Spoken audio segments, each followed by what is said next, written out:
araw nga po pala ay magugupit tayo ng bulbul nyo sa ulo. Hindi lang puro comedy content ang alam ko, boy. Marunong din ako maggupit, boy.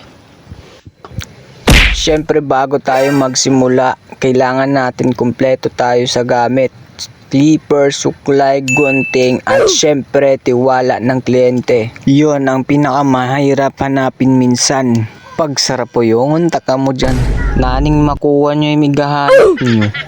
Ang tipper paid mga tol, hindi lang basta gupit, art ito. Dapat may linya, may blending, at syempre confidence. Kasi kung nanginginig mga kamay mo, baka hindi na paid ang kakalabasan, kalbo na. Alam nyo mga idol dati, puro comedy content lang ang ginagawa ko. Pero ngayon na-realize ko, bakit hindi pagsamahin ng talento sa content at gupit, di ba? Pwede kang magpatawa habang nagpapapogi ng dating pogi na. O di ba? Pag ganitong combo, kahit broken ka, fresh ka pa rin sa labas. Ayahay.